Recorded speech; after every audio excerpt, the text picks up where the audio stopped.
Hey, welcome to Outperform. We're going to talk about glycemic index and is it important? Does it work? And whatever else questions people normally throw at me about it. All right, so people often ask me, well, that's a high glycemic food. How am I going to lose weight by eating high glycemic foods? Or, Jules, you eat a lot of fruit, like a lot of fruit, okay? And that's a lot of high sugar. So that's going to break down to your system really quick. You're not going to put on fat doing things like that or whatever. Okay, so it's a common question, and there's been a lot of myths around the fitness industry for years. So, sorry, my phone's bouncing all over the place with our shitty roads in Louisiana. So, okay, what is insulin? All right, because the glycemic index is based around insulin response in your body. Insulin is a hormone that is released by your pancreas, okay? So, if you eat a carbohydrate, meaning white bread, an apple, broccoli is a carbohydrate, okay? When that gets broken down through the process of your normal digestion, it is released and turned into glucose inside the bloodstream. Once the levels of glucose reach the bloodstream, the pancreas turns on and has to release insulin to dictate what to do with the carbohydrate, with the glucose in your bloodstream. Lipolysis, beta oxidation, so on. Okay, so let's stay out of scientific stuff. Let's just stay straight and narrow so everyone understands. The glycemic index, I myself used to follow that too. You want to eat low glycemic foods, this and that. Okay, so is the glycemic index worth using or not? Truth be told, God honest truth, yes and no. Yes, because most of the time, the foods that are in a lower glycemic index lend themselves to be on the healthier side. So what do I mean by that? Okay, so let's take two breakaway obvious examples so you can understand what I'm saying.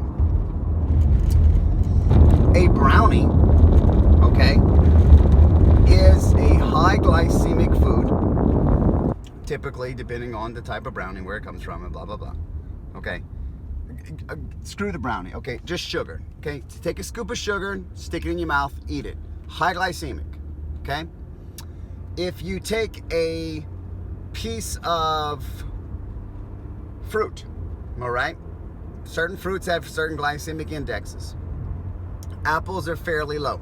Okay, not low, but just, medium tier. Nothing to worry about.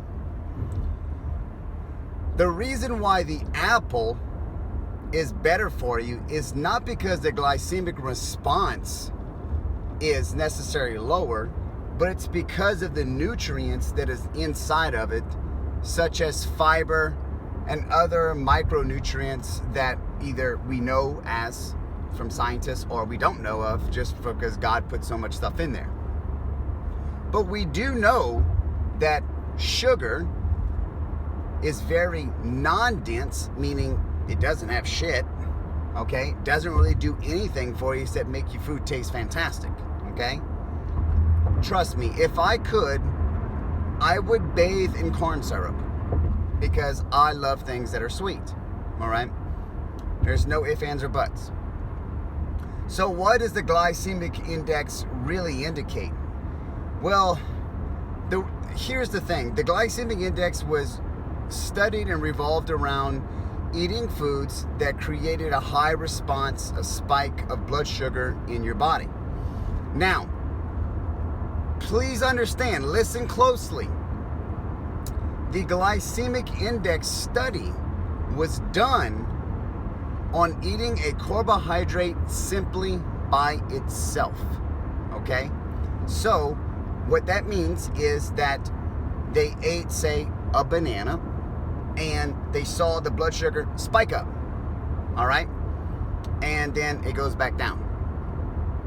Well, it's gonna spike up because you ate you ate a sugary substance by itself, which is fructose, not regular like glucose or maltose or whatever the fucking toast you want to use. But understand that bananas aren't making you fat. And that study was done by a carbohydrate eating simply by itself. Studies have been shown, and this has been proven, okay, that when eaten with fat and protein or fiber, those insulin responses are practically negated. Don't matter. All right? So bananas don't make you fat. You eating too much food makes you fat. There's a difference. Okay? Also, they also showed in the studies that when you have a high spike in insulin, 18-wheeler's about to run over me. When you have a high spike in insulin, you also have a dramatic shoot down to baseline. When you have a lower spike in insulin, you have a lower shoot down into baseline. With all things being equal, the baseline, the area between the mid-level was equal. So the spiking really doesn't matter. So why does high glycemic foods, or why were we told that high glycemic foods make us fat? Well, there's two reasons. One, as I said before, of course, if you're just eating table sugar, okay, you're not really getting any nutrients. That's not really healthy for you, okay? What that does is when you're not accompanied with other micronutrients, you're not accompanied with fiber and proteins and things like that, when that glucose is taken out of the bloodstream, other hormones are released, almost like triggering yourself like, hey, I'm finished, I need more, okay? So this is where the process of like, I'm getting hungry keeps happening, where, oh, I need more sugar, and the body's just saying I need more carbohydrates, but of course, brain-wise, you're thinking, well, man, those cheese puffs were really good. I mean, I'm just gonna have a few, okay? And so this is where that process keeps happening. It's the same thing where people kind of vouch to say that, well, carbohydrates are bad for you. That's not true, okay? When I was younger and I was at a higher body fat percentage, carbohydrates at a higher level, my body did not tolerate that well. Now, I had some metabolic adaptation. I had slowed down my metabolism. You can't wreck your metabolism and not fix it. That's not possible. But at the same time, as I became leaner and also more active, where my body called upon more substrates for ATP as far as sugar for fuel, then my body did become more adaptive to that type of lifestyle. And then so now my low carb for me is like 200 grams a day. You know, I can eat 200 grams, 250 grams of carbohydrates a day and still lose weight. And the reason why is because I'm still utilizing those carbohydrates efficiently, regardless of where the source comes from, if your calories are equated for, meaning I am still in a calorie deficit, I'm eating an adequate amount of protein and fiber. So long term, throughout the day, if I eat 150 carbs in one meal and spike my blood sugar up, and then eat the rest of my carbs in small meals, if I'm still in a calorie deficit, I still balance myself out. So the glycemic index really does not matter.